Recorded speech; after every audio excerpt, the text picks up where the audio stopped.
He was the king of the castle. He was the driver that defined that era of Formula One. And you know, if I look back on my career, I'm very lucky to have raced against the most successful driver in the history of the sport.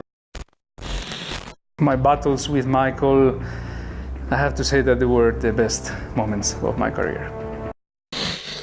I had to dig deeper than I'd ever driven before to be able to put myself even on the same level as Michael.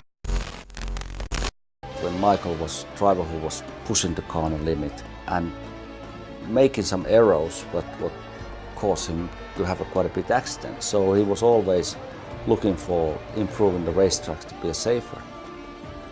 Michael had a great results in his career, no doubt about it.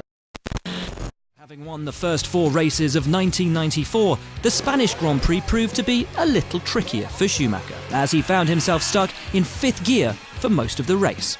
Despite driving with an issue that would have seen many drivers retire, he not only raced on, but was able to match the pace of race leader and eventual winner Damon Hill. Fighting Fernando Alonso for the 2006 World Championship, Schumacher delivered a stunning performance at the Brazilian Grand Prix that matched even the most memorable of his race victories. A puncture on lap 9 dropped him to the back of the field and almost a lap down. But he refused to give up, passing nearly the entire field on his way back to 4th place, finishing just 24 seconds off the race winner. He missed out on the Drivers' Championship, but he won all the plaudits in his final race for Ferrari.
This piece of paper arguably changed the course of Formula One history in the early 1990s.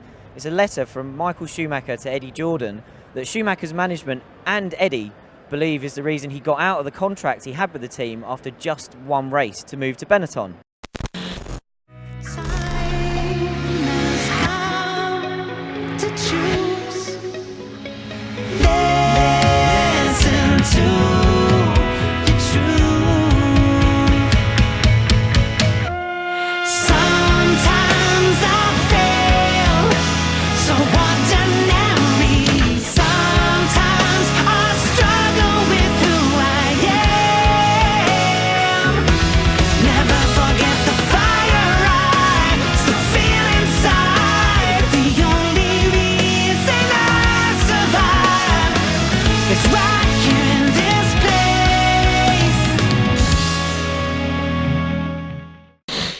There are 4 teams available I have the possibility to drive in, and I'm going to sort out between the 4 possibilities where I'm going to drive. Obviously I'm quite happy in Benetton at the moment. Ferrari would be a very nice situation to drive in, as well McLaren, Mercedes, and Williams' team is very successful as well.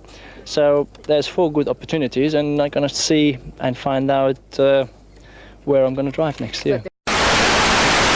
In 2001, Michael drove this, the beautiful Ferrari F2001, and at the Belgian Grand Prix put his name right to the top of the record books, surpassing Alain Prost for the most Grand Prix victories of all time. This is the all-conquering Ferrari F2004, car in which Michael won a staggering 13 of 18 Grand Prix in 2004. Ironically, one of those races that he wouldn't win was that year's Belgian Grand Prix, and yet there's something of kismet in that even by finishing on the podium, he was to wrap up his 7th and final World Championship on the very track that he'd made his Formula One debut.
Michael, the last time we spoke was at the German Grand Prix this year.